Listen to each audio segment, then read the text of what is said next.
kali tim Cimat punya cerita dengan judul Dikuburkan oleh Makhluk Halus.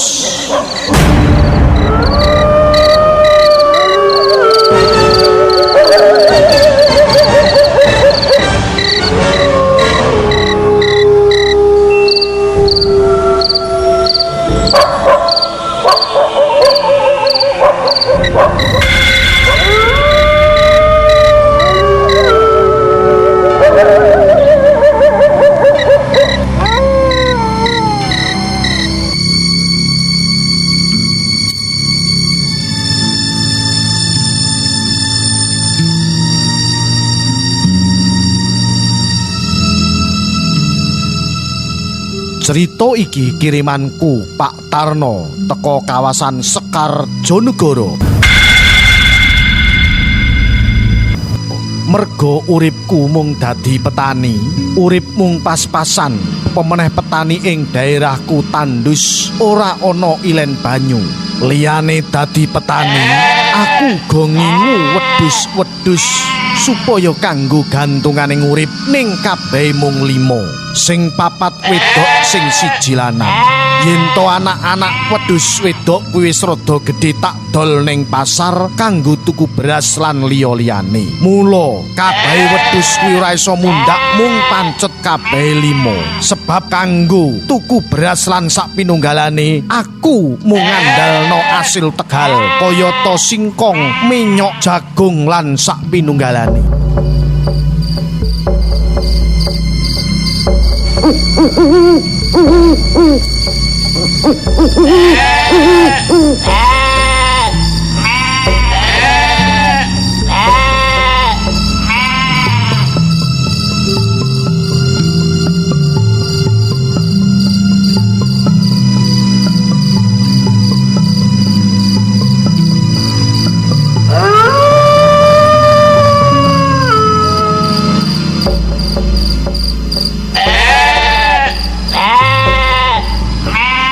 Ing mangsa paceklik gelek kedadian wong kelangan wedhus merga dicolong. Merga wedhusku iki sumber penghasilan, mula saben dina wedhus-wedhusku ki tak jaga. Saben bengi aku turu ning ngarepe kandang wedhus. Senajan to ambune pesing banyu uyuh wedhus, sanjata sing tak gawa ora mung sanjata bendho arit ning ya alu sing wis ora tau dienggo karo bojoku.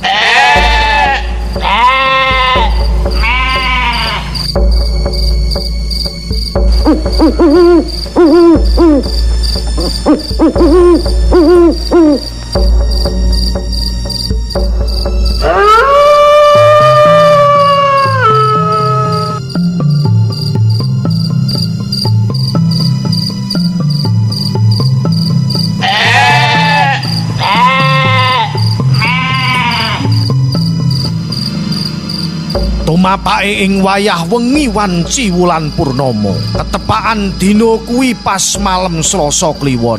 Aku wengi kuwi njaga wedhus-wedhusku.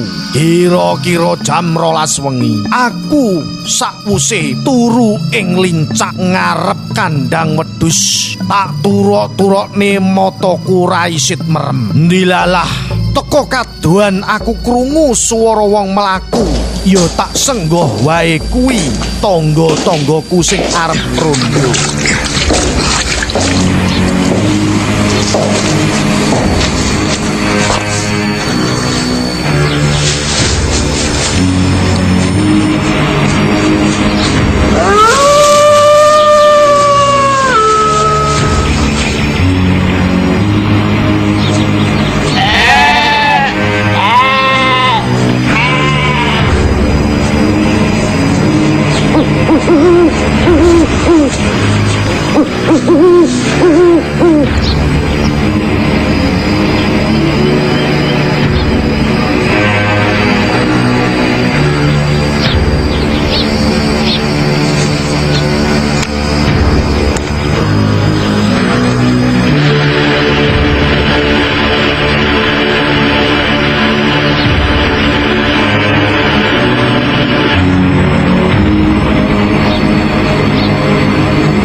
Aneh.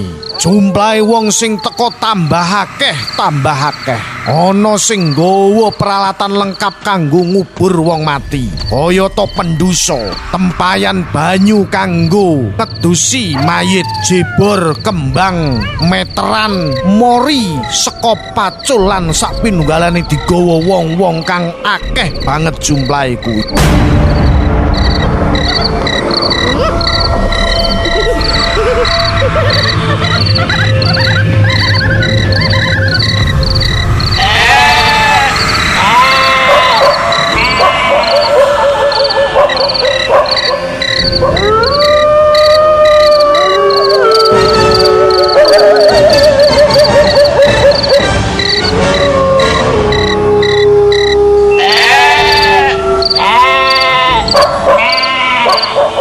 Swara kewan-kewan wengi keprungu ing kupingku ndadekne swara kuwi medhekake aku. Jithokku kandel, uluku merinding, tanganku otek, sikilku regelan, jantungku kaya pedhot-pedhoto.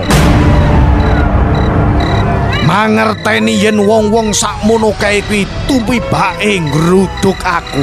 Wong papat gedhe dhuwur nyekeli aku. Aku ra iso obah, eneng sing ngukur dawane awakku nganggo meteran. Aku bengok sak banter-bantere ning ana sing bungkem lambeku nganggo tangan. Aku jajal obah sak obah-obahe ning ora iso obah.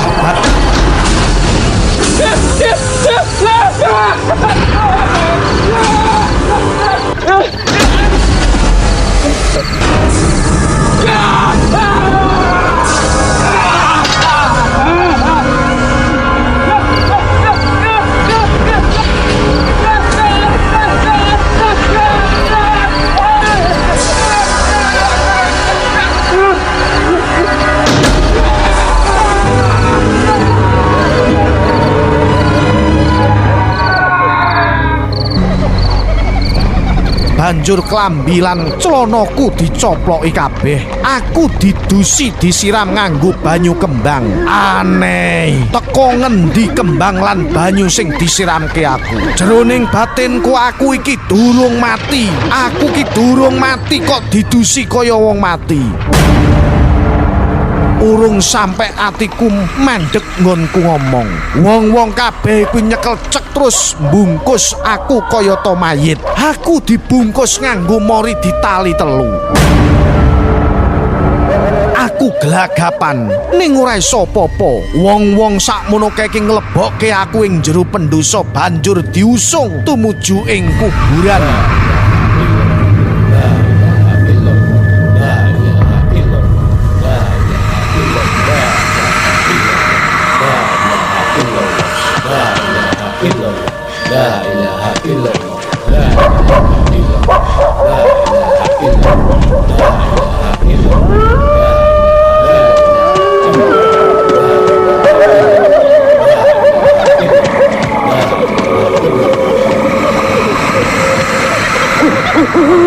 Satekane kuburan aku krungu wong-wong sing lagi padha nduduk kuburan.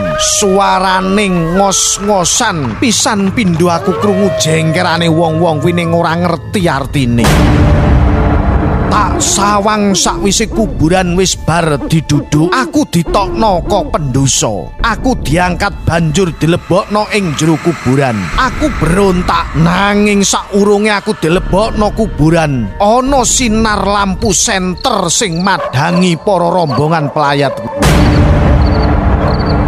Ngerti disentri karo petugas rondo. Wong-wong sakmono kae ilang bablas pisan. Aku dhewean kang kebuntel mori kaya pocong ing satengahing kuburan. Wong-wong sing rondo kuwi banjur ndelok ing satengahing kuburan. Weh, sapa bengi-bengi nduduk kuburan? Sapa kowe?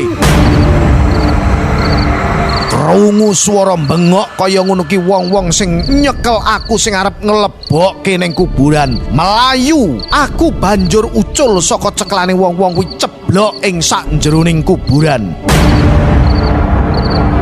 Urung ngantek nggudak Pak Peronda kuwi ora mangerteni ilange wong-wong sing sakmono kae. Banjur luangane kuburan diperiksa. Ngerti yen to ana ing luangane kuburan ana pocongan arep mlayu ning aku bengok. Pak, aku dudu pocongan, Pak. Aku Tarno, Pak. Tarno.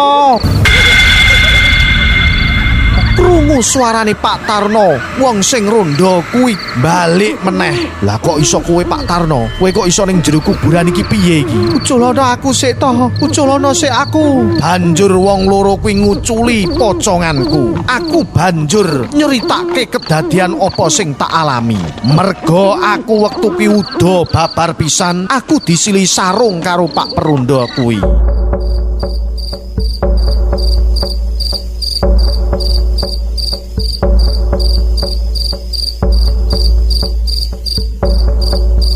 Mula Pak, nek bengi kuwi sadurunge turu mbok undu dhisik sing ati-ati. Engko dadian kaya ngene iki piye? Mula sok-sok nek jaga wedhus ki sing ati-ati Pak ya. Krungu swara mengkono kuwi, Pak Tarno mung gedeg-gedeg wae.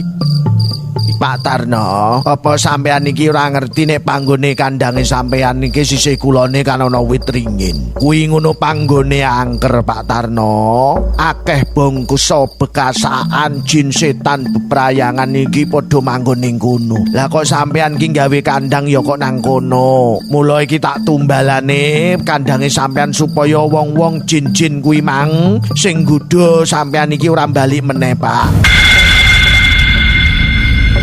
Sakwise kedadian kuwi, aku banjur mangerteni yen to awak dhewe iki kudu tansah ngakehke ngibadah ngersane Gusti Allah supaya ora bisa kegodha dening bangsa jin. Cukup semene cerita singkat saka aku Pak Tarno ing Sekar bersama tim Cimak.